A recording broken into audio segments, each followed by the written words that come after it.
स्वागत है दोस्तों आपके अपने यूट्यूब चैनल इन्फॉर्मेशन वाला में। दोस्तों आज की इस वीडियो में हम बात करने वाले हैं CSIR यूजीसी नेट जून 2025 के ऑनलाइन फॉर्म को कैसे भरेंगे step by step full process के साथ। तो दोस्तों वीडियो को अंत तक जरूर देखें और अगर चैनल पर नए हैं तो प्लीज़ चैनल को सब्सक्राइब करें, साथ में बेल आइकन को भी प्रेस कर लें जिससे चैनल पर आने वाले सभी प्रकार के वीडियो के अपडेट आपको मिलते रहें। तो दोस्तों चलिए वीडियो शुरू करते हैं। सबसे पहले दोस्तों इसकी ऑफिशियल साइट पे आ जाना है।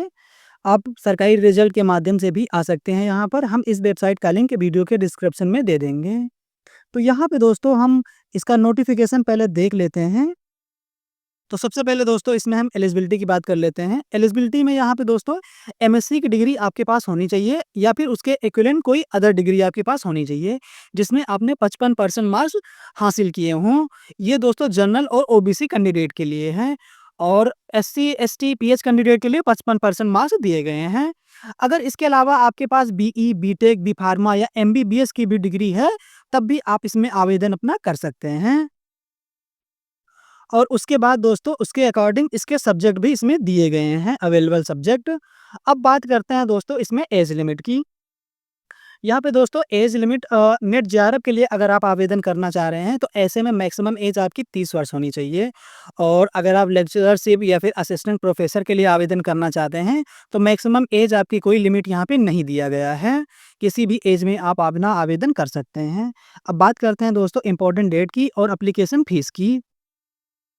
यहाँ पे इम्पोर्टेंट डेट की बात करते हैं दोस्तों, तो 3 जून 2025 से इसमें आवेदन होना स्टार्ट हो गया था और 23 जून 2025 तक इसमें आवेदन होगा। और यहाँ पे करेक्शन डेट की बात करते हैं दोस्तों, तो 25 से 26 जून के बीच इसमें करेक्शन डेट दिया जाएगा। यहाँ पे बात करते हैं एग्ज़ाम डेट की दोस्तों, तो 26 से 28 जुलाई के बीच इसका एग्ज़ाम करवाया जाएगा। एग्ज़ाम करवाने के 1 हफ्ते पहले लगभग इसका एडमिट कार्ड जारी कर दिया जाता है दोस्तों। अब यहाँ पे बात करते हैं एप्लीकेशन फ़ीस की, तो जनरल के लिए 1150 रुपये रखी गई है, ईडब्ल्यूएस और ओबीसी के लिए 600 रुपये, एससी, एसटी, पीएच के लिए 325 रुपये रखी गई है, जिसका पेमेंट आप लोग net banking, debit card, credit card और यूपीआई के माध्यम से भी कर सकते हैं। तो ये है इसकी कुछ बेसिक डिटेल दोस्तों। अब चलते हैं इसमें हम अपना आवेदन करते हैं। तो पेज को ऊपर स्क्रॉल करेंगे दोस्तों, अब यहाँ पे अप्लाई ऑनलाइन के सामने क्लिक हियर का एक लिंक मिल जाएगा दोस्तों। यहाँ पे क्लिक करके इसकी ऑफिशियल साइट पे जाके अपना आवेदन कर सकते हैं। यहाँ पे नोटिफिकेशन भी दिया गया है दोस्तों, आप चाहें तो इसको रीड आउट कर सकते हैं। और फॉर्म फिलअप करने से पहले आप लोग इसका नोटिफिकेशन ज़रूर रीड आउट कर लीजिएगा दोस्तों, उसके बाद में ही फॉर्म फिलअप कीजिएगा। अब क्लिक हियर पे क्लिक करेंगे। अब हम यूजीसी नेट जून 2025 की ऑफिशियल साइट पे आ गए हैं दोस्तों। अब यहाँ पे हम सबसे पहले अपना रजिस्ट्रेशन करेंगे। अगर आपने अपना अकाउंट पहले से बना रखा है तो अपना एप्लीकेशन नंबर पासवर्ड फिल करके लॉगिन कर सकते हैं। अगर नहीं बनाया है तो न्यू कैंडिडेट रजिस्ट्रेशन पे क्लिक करेंगे।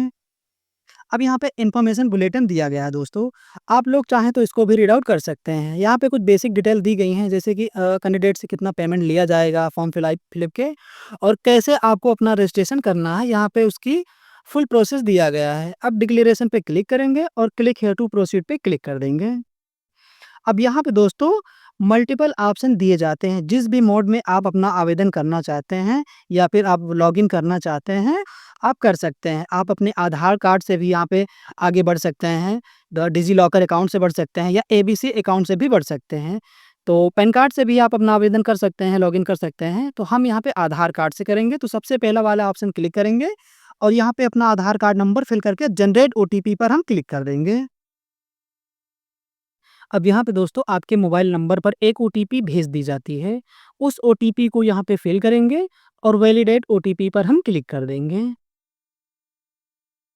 ओटीपी हमारी वैलिडेट हो जाती है दोस्तों। अब यहाँ पे आपके आधार कार्ड से रिलेटेड डिटेल कुछ मैच कर ली जाती हैं। अब यहाँ पे दोस्तों कुछ पर्सनल डिटेल आपको फिल करनी है, जैसे कि आपका नाम फिल रहेगा।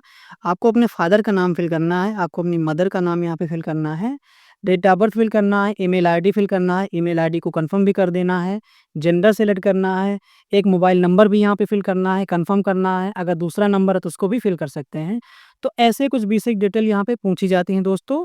ये डिटेल दोस्तों आप लोगों को अपनी 10th के सर्टिफिकेट के अनुसार फिल करनी है। तो चलिए दोस्तों जल्दी से हम इन डिटेल को यहाँ पे फिल कर लेते हैं। अब यहाँ पे आपको अपनी ईमेल आईडी फिल कर लेना है और जेंडर सेलेक्ट रहेगा दोस्तों, मोबाइल नंबर को फिल कर लेना है एक। मोबाइल नंबर को नीचे कन्फर्म भी कर देना है।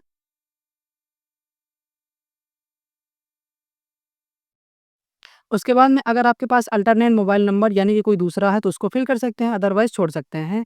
आइडेंटिटी टाइप में दोस्तों कोई एक डॉक्यूमेंट सेलेक्ट कर लेना है, जैसे कि हम यहाँ पे other valid government identity with photograph वाला ऑप्शन सेलेक्ट करते हैं और यहाँ पर अपना आधार कार्ड का जो नंबर है दोस्तों उसको फिल कर देना है यहाँ पे। अब यहाँ पे दोस्तों पेज को ऊपर स्क्रॉल करेंगे और परमानेंट एड्रेस फिल करेंगे। तो सबसे पहले यहाँ पे आपको अपने गाँव का नाम फिल करना है। गाँव का नाम फिल करेंगे, उसके बाद में सब लोकेलिटी ऑप्शनल है। लोकेलिटी में आप अपने डाक खाने का नाम दे सकते हैं, कंट्री फिल करेंगे, स्टेट फिल करेंगे, डिस्ट्रिक्ट फिल करेंगे यहाँ पे, उसके बाद में डाक खाने का पिन कोड।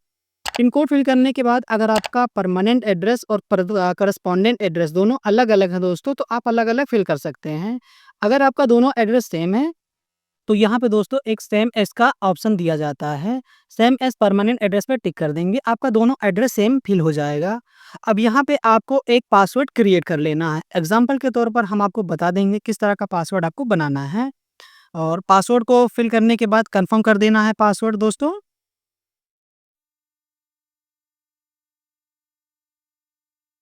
उसके बाद में एक सिक्योरिटी क्वेश्चन यहाँ पे सेलेक्ट कर लेना है। जैसे कि यहाँ पे अ, स्कूल का नाम फिल कर लेते हैं और स्कूल का नाम यहाँ पे शॉर्टकट में हम अपना फिल कर देंगे। अब यहाँ पे कैप्चा कोड को फिल करेंगे और सबमिट पे क्लिक कर देंगे। तो अब यहाँ पे दोस्तों आपके रजिस्ट्रेशन का प्रीव्यू आ चुका है। आपको अपनी डिटेल एक बार वेरीफाइड कर लेनी है। उसके बाद में जो वेरीफाइड का जितने भी ये ऑप्शन दिए गए हैं दोस्तों सबको टिक कर लेना है। डिक्लेरेशन पे टिक करेंगे, आई एग्री पे क्लिक करेंगे और सबमिट पे क्लिक कर देंगे। यहाँ पे दोस्तों अगर आपके फॉर्म में कोई प्रॉब्लम हो चुकी है जैसे कोई गलत ऑप्शन हमने फिल कर दिया है, तो यहाँ से आपको अपने फॉर्म को एडिट भी कर सकते हैं। सबमिट करने के बाद आप एडिट नहीं कर पाएँगे दोस्तों। तो यहाँ पे दोस्तों ईमेल आईडी पर एक ओटीपी भेज दी जाती है, उस ओटीपी को यहाँ पे फिल करेंगे। तो यहाँ पे ओटीपी और कैप्चा कोड को फिल करने के बाद वेरीफाइड पे क्लिक करेंगे दोस्तों और यहाँ पे हमारी ईमेल आईडी वेरीफाइड हो जाती है। ईमेल आईडी वेरीफाइड होने के बाद दोस्तों बैक आ जाएँगे। बैक आने के बाद यहाँ से आपको अपना एप्लीकेशन नंबर फिल करना है, पासवर्ड फिल करना है, सिक्योरिटी कोड को फिल करेंगे और लॉगिन कर देंगे। तो अब यहाँ पे हम लॉगिन करेंगे दोस्तों। यहाँ पे हम सक्सेसफुली लॉगिन हो जाते हैं दोस्तों। जैसा कि देख सकते हैं हमारा रजिस्ट्रेशन कंप्लीट है। अब एप्लीकेशन फॉर्म को फिल करना है, तो कंप्लीट एप्लीकेशन फॉर्म पे क्लिक करेंगे और हम अपना एप्लीकेशन फॉर्म फिल करेंगे। तो यहाँ पे दोस्तों कुछ डिटेल पहले से ही फिल रहती हैं। अब यहाँ पे कुछ डिटेल अनफिल हैं उनको फिल कर देना है। सबसे पहले नेशनैलिटी फिल करेंगे, उसके बाद में डोमिसाइकिल अपना सेलेक्ट करेंगे, अपनी कैटेगरी यहाँ पे फिल करेंगे दोस्तों। उसके बाद में कैटेगरी को नीचे कन्फर्म भी कर देना है। यहाँ पे कैटेगरी कंफर्म कर देते हैं। उसके बाद में पीडब्ल्यूडी कैंडिडेट अगर एप्लीकेबल है दोस्तों तो आप येस कर सकते हैं, अदरवाइज़ यहाँ पर नो कर देंगे। डायबिटीज़ के पेशेंट हैं दोस्तों तो यहाँ पर येस कर देंगे, अदरवाइज़ यहाँ पर नो कर देंगे। उसके बाद में आपको अपनी एनुअल इनकम जो है अपनी पेरेंट्स की उसको फिल करना है। फिल करने के बाद कैप्चा कोड को फिल करेंगे। उसके बाद में आई एग्री पे क्लिक करेंगे और सेव एंड नेक्स्ट पे क्लिक कर देंगे। तो यहाँ पे दोस्तों हमारी पर्सनल डिटेल फिल हो चुकी है। अब इस स्टेप पे दोस्तों आपका अपना परमानेंट एड्रेस और करस्पॉन्डेंट एड्रेस पूछा जाता है। तो यहाँ पे एड्रेस ऑटोमेटिक पहले से ही फिल रहता है दोस्तों। आपको कैप्चा कोड को फिल करना है, आई एग्री पे क्लिक कर देना है और सबमिट कर देना है। इस स्टेप पे दोस्तों आपको अपनी क्वालिफिकेशन डिटेल फिल करनी है। तो सबसे पहले I want to apply join UGC NET June 2025 का 4 ईयर अंडर ग्रेजुएट प्रोग्राम के बेस पे अप्लाई करना चाहते हैं या मास्टर डिग्री के बेस पे अप्लाई करना चाहते हैं दोस्तों। उसके बाद में यहाँ पे स्टेटस फिल करना है दोस्तों। अगर आप पास आउट हैं तो पास फिल करेंगे, अगर आपका अभी चल रहा है अपीयरिंग है तो आप अपीयरिंग पे सिलेक्ट करेंगे। उसके बाद में अगर पास आउट हैं दोस्तों तो जिस ईयर आपने पास आउट किया है उसको उस ईयर फिल करेंगे और यहाँ पे आपको अपना स्ट्रीम फिल करना है जिस कोर्स को आपने किया है।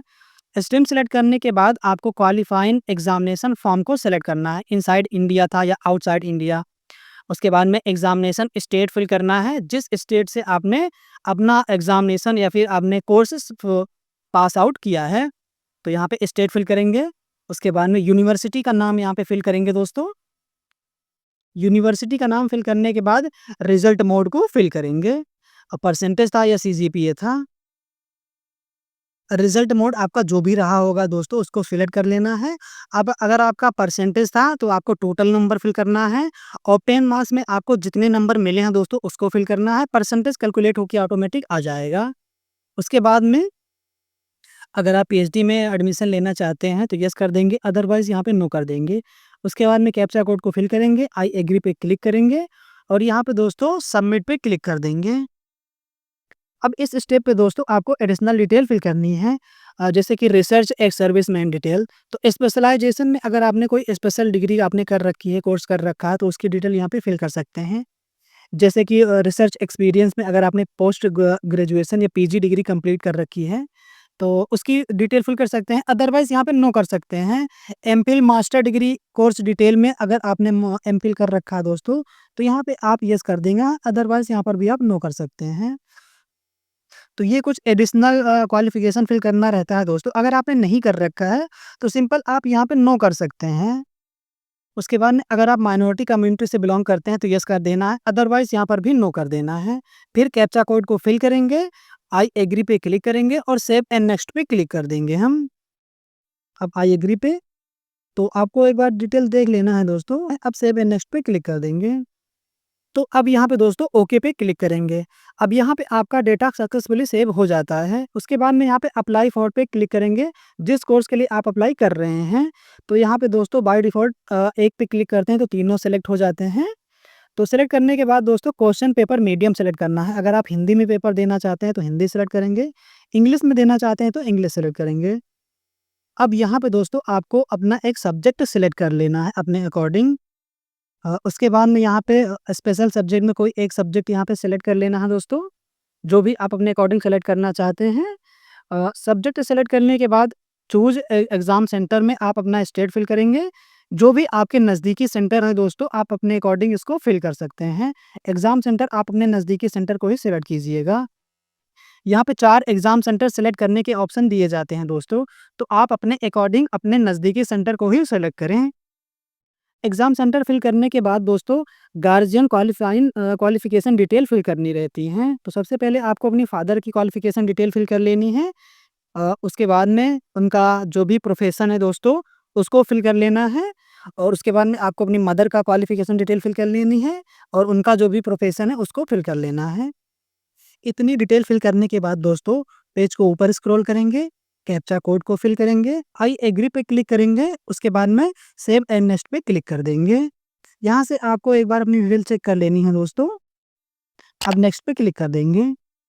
अब यहाँ पे दोस्तों आपका डेटा जो है सक्सेसफुली सेव हो जाता है। इस स्टेप पे आपको अपना फोटोग्राफ अपलोड करना है, अपनी सिग्नेचर अपलोड करनी है और अपनी कैटेगरी की जो सर्टिफिकेट है दोस्तों उसको पीडीएफ में अपलोड करना है। कास्ट सर्टिफिकेट का जो है पीडीएफ में अपलोड करना है, जो कि 300 केबी से नीचे होना चाहिए, 50 केबी से ऊपर, और सिग्नेचर 4 केबी से ऊपर, 30 केबी से नीचे होना चाहिए दोस्तों। और आपका फ़ोटोग्राफ 10 केबी से ऊपर, 200 केबी से नीचे होना चाहिए दोस्तों। तो चलिए जल्दी से हम इन डॉक्यूमेंट को अपलोड कर लेते हैं। तो यहाँ पे दोस्तों हमारा फ़ोटोग्राफ, सिग्नेचर और कास्ट सर्टिफिकेट का जो पीडीएफ है वो अपलोड हो चुका है। ओके पे क्लिक करेंगे और यहाँ पे दोस्तों हमारा मोबाइल नंबर वेरीफाइड नहीं है, जो रेड कलर के ऑप्शन दिया गया है। तो क्लिक हियर पे क्लिक करेंगे और अपना मोबाइल नंबर वेरीफाइड करेंगे। तो मोबाइल नंबर फिल करके कैप्चा कोड को फिल करेंगे और सेंड ओटीपी पर क्लिक कर देंगे। सेंड ओटीपी पर क्लिक करने के बाद आपके मोबाइल नंबर पर एक ओटीपी भेज दी जाती है दोस्तों। तो यहाँ पे मोबाइल नंबर पर भेजी गई ओटीपी को फिल करेंगे, कैप्चा कोड को फिल करेंगे और वेरीफाइड पे क्लिक कर देंगे। ओटीपी हमारी वेरीफाइड हो जाती है दोस्तों। अब कंप्लीट एप्लीकेशन फॉर्म पे फिर से क्लिक कर देंगे। तो यहाँ पे दोस्तों जैसा कि देख सकते हैं हमारी ओटीपी वेरीफाइड हो चुकी है। अब पेज को ऊपर स्क्रॉल करेंगे और यहाँ पे सबमिट पे क्लिक कर देंगे।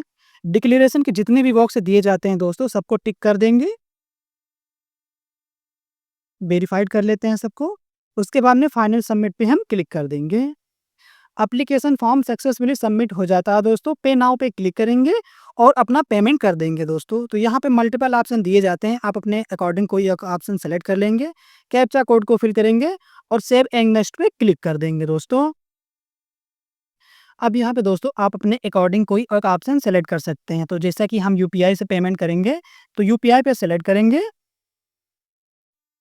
और अपना पेमेंट हम कर देंगे दोस्तों। तो इस तरह से दोस्तों CSIR UGC नेट जून 2025 का ऑनलाइन फॉर्म आप अपने मोबाइल फ़ोन से बिना किसी प्रॉब्लम के फिल कर पाएँगे। उम्मीद है इस वीडियो से आपको काफ़ी हेल्प हुई होगी दोस्तों। वीडियो में लास्ट तक बने रहने के लिए धन्यवाद। मिलते हैं अगले वीडियो में, तब तक के लिए जय हिंद।